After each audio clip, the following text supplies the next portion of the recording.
Panama, pays d'Amérique centrale bordé au nord par la mer des Antilles et au sud par l'océan Pacifique.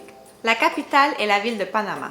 La monnaie est le balboa et le dollar américain. Dans ma dernière vidéo, je vous ai parlé de mon voyage au Costa Rica et que je traversais au Panama tout de suite après. Je trouve important de vous expliquer c'est quoi le processus à la frontière terrestre entre le Costa Rica et le Panama. Si vous décidez d'aller au Panama en passant par Puerto Viejo, je vous conseille de payer une compagnie offrant un service de navette. La compagnie vous guide à travers les processus douaniers entre le Costa Rica et le Panama. J'avais lu plusieurs commentaires sur Internet venant de personnes qui ont eu des amendes à cause qu'ils n'avaient pas payé la taxe d'entrée. Il est vrai qu'il n'est pas évident de savoir où il faut se présenter pour acquitter les frais. Il faut payer au Costa Rica une taxe de sortie.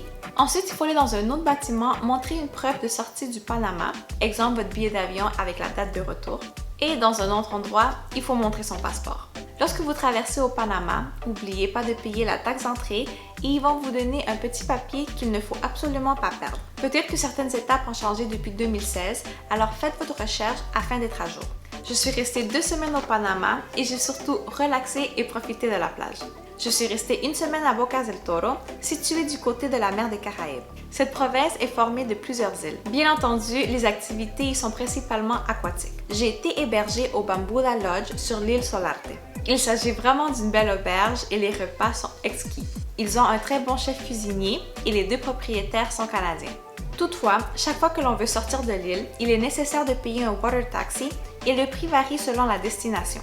Pour l'île principale, l'île de Colón, c'est 5 $ US. Sur l'île Solarte, il y a peu de choses à visiter. Il faut sortir de l'île pour la plupart des activités. Les plages les plus populaires sont Red Frog,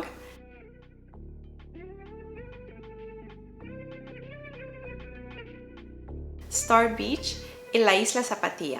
Pour faire la fête et aller danser, tout se passe sur l'île de Colón. La semaine suivante, je suis partie pour la capitale. Vous avez 2 choix pour vous y rendre à partir de Bocas del Toro, par autobus ou par avion. En autobus, ça coûte 30 $ et c'est 10 heures de trajet de nuit. Beaucoup de personnes m'ont dit que l'inconvénient en autobus, c'est l'air climatisé.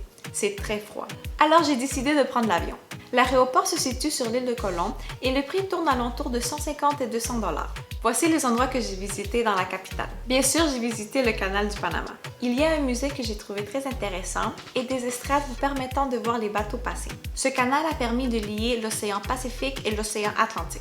Son inauguration fut le 15 août 1914. Dans les années 1500, les Espagnols avaient déjà pensé à bâtir un chemin pour lier les 2 océans pour faciliter le transport des marchandises du Pérou vers l'Espagne. Finalement, ce fut seulement dans les années 1800 que l'idée du canal refait surface. Et ce sont des Français qui ont été en charge du projet. Toutefois, les choses ne vont pas comme prévu. Les conditions dans les sentiers sont très difficiles et ils font faillite. L'entreprise est cédée aux Américains car bien sûr, les Américains avaient déjà le projet en vue. De plus, pour des raisons politiques, le canal devient un territoire américain. Ce fut seulement qu'en 1999 que le Panama reprend possession du territoire et du canal. Nombre de travailleurs sont venus des Caraïbes et c'est pour cette raison qu'on voit beaucoup de descendants afro-caribéens. J'ai été hébergée dans le Casco Viejo. Il s'agit du centre historique de Panama et il est inscrit au patrimoine mondial de l'UNESCO. Perdez-vous dans les rues du Casco Viejo et allez manger au café le plus vieux de la ville, le café Coca-Cola. Dans le Casco Viejo se trouve aussi un musée sur le canal du Panama. Je me suis également promenée sur la Cinta Costera. Il s'agit d'une promenade au bord de l'eau et elle vous amène jusqu'au centre de la ville où se trouvent les gratte-ciels et les gros hôtels. Sur la Cinta Costera, proche du Casco Viejo, se trouve aussi un marché où vous pouvez aller manger du poisson frais.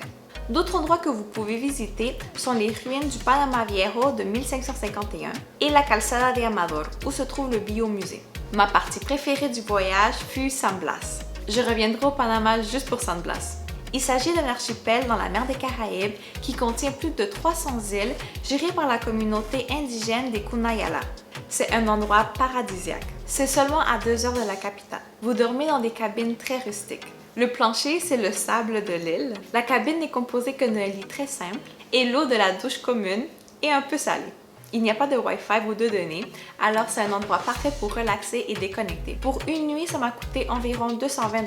Ça inclut le transport, les repas, l'hébergement, le déplacement sur différentes îles et un certain montant va à la communauté. Si vous avez aimé ma vidéo, n'oubliez pas de cliquer sur like, de partager et de vous abonner à ma chaîne. Gracias!